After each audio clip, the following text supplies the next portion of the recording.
Hello, this is the fourth video in the PDF knit-along series. Welcome back. To this point, all of the garments have been worked identically. It's in this video that things begin to diverge, and the major divergence is this. Will you be making a straight garment, or will you be making a shaped garment? Now, most of you will probably make a shaped garment, and you're going to create that shaping with short rows. Now, I'm not going to show you how to do the short rows in this tutorial, but you can go to Ravelry and find my free pattern, A Humble Short Row Square, which will teach you everything you need to know. You can also ask questions in the discussion thread for this knit-along on Ravelry if you're having any issues. Now, this video is going to cover what's happening in part 3 of your pattern. There's a lot happening. Let's get started. So this is how things look at the end of part 2, and my two sides are here meeting in the front. Now it's time to move on to part 3. Part 3 begins with a choice. You need to decide if you're going to continue to work straight down to the hips or if you're going to add some shaping.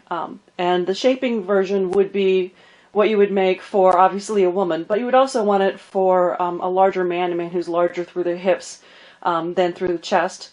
You would also want to use the shaped version if you're making a garment for, say, a newborn or a preemie. If this is the only garment they're going to be wearing, it's going to want to flare over a diaper. If you're making the straight version, you'll just break your yarn, slip stitches until you get to marker 1, and work in rows between marker 1 and marker 2 until you've added the number of rows that are called for in the pattern. If you are making the shaped version, things are a little different.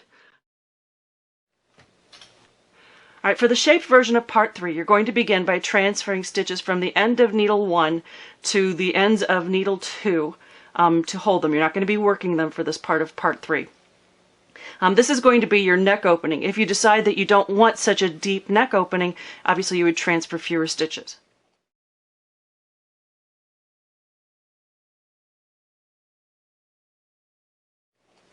Alright, so then you're going to reconnect the yarn. You'll have broken the yarn. You'll reconnect it right here.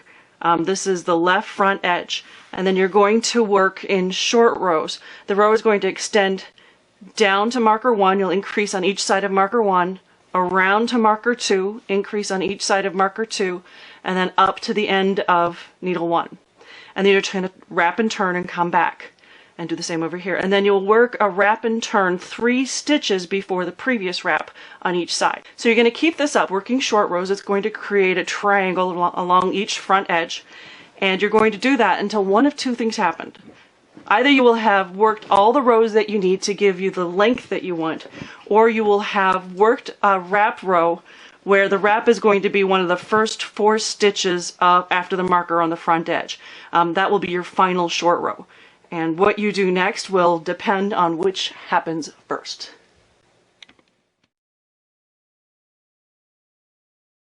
This is the striped pullover. This is the last row worked in part 2. And so from here out it's part 3. This is the short row triangle. And there's a wrap every 3 stitches. I maintained the striping pattern that I was working throughout the rest of the garment. And every time I changed yarn colors, I did it right after I worked a wrap. So this stitch is wrapped with the brown, this one I'm looking right here, and then cut your yarn, give yourself a good 6 inches or so, and that makes it a lot easier to keep control of the wraps. They're not going to accidentally come undone when you're working them later.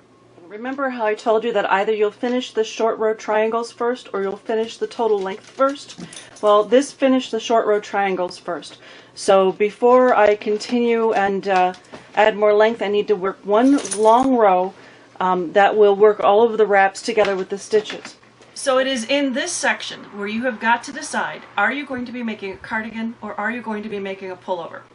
And the point where you decide that is when you work the long rows that work the wraps together with the stitches they are wrapping. And if you are making a pullover, you're going to stop working that row before you get to the stitches on needle 2. You're not going to continue all the way up the front of the garment. If you're making a cardigan, however, you're going to continue and work those neck edge stitches that are being held on needle number 2. So the cardigan's going to end here, and the pullover is going to end here. Alright, so this is it. You've got to decide. Alright, so for the brown and green sample, you finished the short rows before you had the full length. And I showed you what to do there. For this sample, I have my length, but I haven't finished my short rows. The short rows are done when you've wrapped one of the first 4 stitches. And my final wrap stitch is all the way up here. So at this point you need to work the 2 sides separately. You work the right front edge first. And it's worked a little bit differently. The first right stitch of every right side row is a decrease. And you continue to wrap the stitch 3 stitches before the last wrap throughout this. But it will go pretty quickly because instead of increasing here, you're decreasing here. One final thing, if you're using a yarn with a long colorway like chroma, it's really a good idea to try to find the same place in the colorway when you begin the left front triangle as when you begin the right front triangle. So I'm going to try to find this color when I rejoin to the left front. This is how the right front edge looks once the short rows are complete. This is the final wrap stitch here. Notice that the first stitch of every wrong side row has been knit, which gives a garter stitch edge. And so at this point, the final thing to do is to work one last row up the front, working the wraps together with their stitches.